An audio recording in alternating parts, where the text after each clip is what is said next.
Olá! Hoje a gente vai falar de uma coisa que está por toda parte, mas que quase ninguém repara. A cola que literalmente segura o nosso mundo construído. São os aglomerantes. E qual será esse ingrediente secreto, hein? Pois é, não é o tijolo, não é o aço. O grande segredo, na verdade, está naquilo que une tudo isso. Então vamos lá. O nome é aglomerante. Vem lá do latim aglomerare, que quer dizer basicamente juntar, amontoar. E é exatamente isso que ele faz na construção. É um pó, a gente mistura com água, vira uma pasta, e essa pasta depois endurece, funcionando como uma cola super poderosa. Simples assim. Ok, mas é aqui que a coisa começa a ficar interessante, porque nem todo aglomerante endurece do mesmo jeito. E essa é a primeira grande divisão que a gente precisa entender. Olha só que legal essa comparação. De um lado temos os aglomerantes inertes. Pensa na argila, num boneco de barro. Ele endurece porque a água evapora, certo? Se a gente jogar água de novo, ele amolece. É um processo físico, reversível. Agora, do outro lado, os ativos. Aí a história é outra. Eles passam por uma reação química de verdade. A analogia do bolo é perfeita. Depois que assa, não tem como desassar. A transformação é para sempre. É o caso do cimento, da cal, do gesso. E é claro que o nosso foco vai ser nesses aglomerantes ativos. São eles os verdadeiros protagonistas da construção moderna, esses que se transformam quimicamente. É neles que a mágica realmente acontece. Beleza, então já sabemos que eles passam por uma reação química. Mas o que dispara essa transformação? O que dá o start? Isso nos leva para outra divisão super importante. A resposta para essa pergunta é o que define se uma estrutura vai aguentar a umidade ou não, é a chave de tudo na engenharia. Afinal, do que eles precisam para endurecer de vez?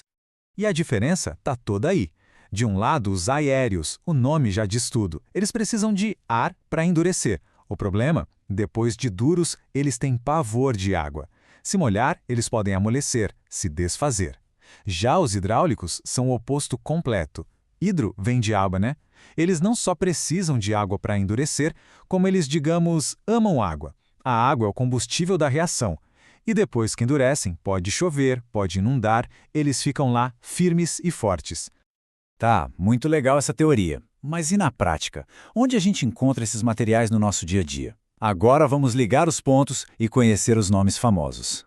Olha que resumo prático. Na categoria dos aéreos, a gente tem o gesso e a cal aérea, muito usados em acabamentos internos. Do outro lado, nos hidráulicos, a grande estrela é o cimento Portland, a base do concreto de qualquer grande obra. E também tem a cal hidráulica, que é ótima para aqueles lugares que pegam umidade. Sabe aquela parede de dentro de casa, bem lisinha, com acabamento perfeito? Provavelmente é gesso ou cal aérea. É o trabalho de um aglomerante aéreo. O resultado fica lindo, né? Mas como a gente viu, o ponto fraco deles é a água. Por isso que eles são usados dentro de casa, bem protegidos da chuva. Agora, a força bruta, a estrutura pesada do nosso mundo, aí a gente está falando dos hidráulicos. O cimento Portland é o campeão aqui, misturou com água e outros materiais, vira o concreto. E ele não só aguenta a água, ele a usa para ficar cada vez mais forte. É o que segura pontes, barragens, prédios gigantes, é a base de tudo. Ok, já entendemos os tipos, quem é quem, mas como acontece essa transformação mágica? Como uma pasta molhada vira literalmente uma rocha artificial? Vamos acompanhar essa jornada de perto. Pois é exatamente isso. A coisa não acontece num piscar de olhos. É um processo, com começo, meio e fim. Um cronograma bem certinho do líquido pro sólido. E o nome técnico para esse momento em que a pasta começa a endurecer é pega. Sabe quando o pedreiro fala que o cimento já está puxando? É exatamente isso. É o início da pega. É o ponto em que a pasta perde aquela consistência mole e começa a ficar firme, a pegar. Então, o processo todo tem essas 4 etapas. Primeiro, a gente mistura, forma a pasta. Depois, vem o início de pega, que é a janela de tempo que se tem para trabalhar e moldar o material. Aí vem o fim de pega, quando a massa já está sólida ao toque. Mas o mais impressionante vem agora. A 4ª etapa, o endurecimento. A pega já acabou, mas o material continua ganhando resistência, por dias, semanas, meses. Um fato curioso, uma barragem de concreto continua a endurecer e ganhar força por décadas depois de pronta. Não é incrível? No fim das contas, o que a gente tira de tudo isso é que entender essas diferenças, inerte ou ativo, aéreo ou hidráulico, não é só um detalhe técnico. É o que define o destino de uma construção. É o que permite escolher o material exato para o lugar exato.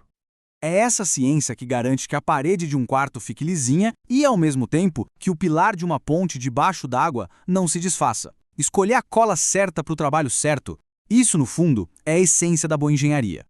Então, na próxima vez que alguém passar por uma construção, por uma calçada, um prédio, talvez o olhar seja diferente. Por trás do concreto e do tijolo tem toda essa química incrível acontecendo. A ciência de colar as coisas. E fica a pergunta, né?